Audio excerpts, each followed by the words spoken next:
On Thursday afternoon, New York Mets righty Noah Syndergaard threw a 1-0 shutout of the Cincinnati Reds, the one coming on his own opposite field home run. My friend Russ calls this a true win. A true win requires two things. The pitcher must complete the game, i.e., he doesn't require any other member of the pitching staff to get outs. And he must have more home runs than runs allowed, i.e., he didn't require any other member of the lineup to contribute. Note that this is very demanding. It's not enough to drive in more runs than he allows, because the other batters were partly responsible for those runs, or to score more runs than he allows, but to drive himself in more times than the other team scores. He can win 10-0 and homer, or 1-0 and homer, or 2-1 and homer twice. All of those are true wins. The world is drowning in fun facts that are more complicated than fun, but I am going to try to sell you on adopting this new thing. It's a cool concept, but it's getting cooler every year. It made Syndergaard's start extremely fun, from the third inning on. The first thing to know is these have always been rare. I count 208 of them since 1908, which makes them rarer than no-hitters. In fairness, a true win is essentially impossible in the post-DH American League. But, still, they're incredibly rare. The great thing about a no-hitter is how interesting it can make a start. You stop what you're doing and flip over to watch a guy chasing a no-hitter. You get alerts on your phone. On balance, no-hitters and deep no-hit bids make your life less boring. Here we've got something that is roughly as rare, arguably as impressive. We'll get to that in a bit, and can also make your life less boring. The second thing to know is these have become even more rare. Before Syndergaard, it had been almost 2 years since the last one, by Steven Strasburg, in 2017, and before that it had been 2 years since Madison Bumgarner's, and before that it had been 2 years since Clayton Kershaw's. There have now been 6 this decade, Johan Santana and Jordan Lyles through the others, before Kershaw, compared to a whopping 32 complete-game no-hitters. Before Syndergaard on Thursday, there had been as many perfect games as true wins in the 2010s. And add this to the mix, true wins have been thrown by a higher class of pitcher than no-hitters, and even perfect games, this decade. It's obvious why these are so rare. As rare perhaps as a perfect game, it has become extremely difficult to throw a complete game.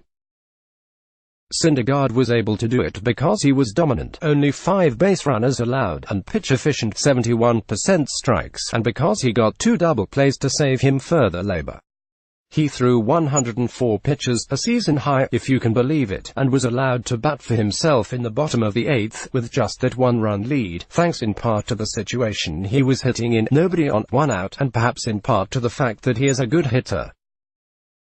What makes watching a no-hit bid fun is the pitcher has so little margin for error, a single bloop ends it. You hold your breath on every swing.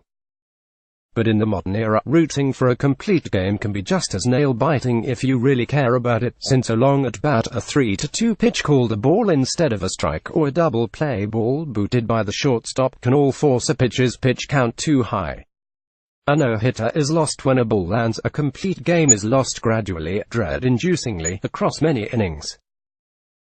Which of baseball's most unbreakable records might actually get broken in 2019? 74 home runs, 384 strikeouts, a 57-game hitting streak. History could be made this year, but some standards are more attainable than others.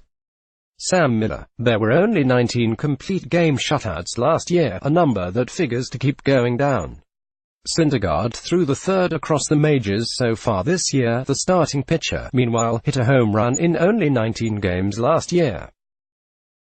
A starting pitcher would be more likely to hit one in a complete game, since he would bat 3 or 4 times, but even if we double the starting pitcher's home run odds, the chance of seeing an NL team's pitcher throw a true win on any given day would be something like 1 in 15,000.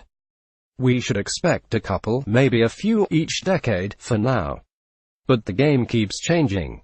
The next true win you see could plausibly be the last. I just watched Syndergaard start with extreme interest, as soon as he homered. I was counting pitches, rooting for double plays, telling people I knew that this was happening. It made my day a great day. The great gift baseball offers is something on a Thursday afternoon for you to care about. The best thing we can do to help is be open to caring as much as possible about as much as possible. A lot of times, that means naming what we see, documenting it and celebrating it.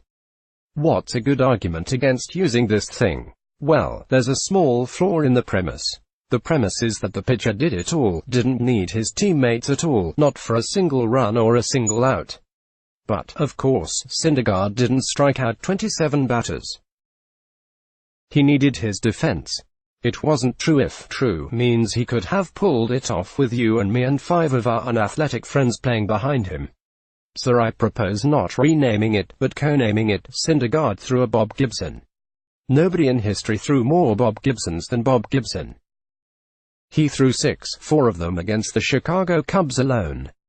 A few other pitchers came close. Don Drysdale threw 5, including a 2-homer, 1-run allowed start, but nobody threw more.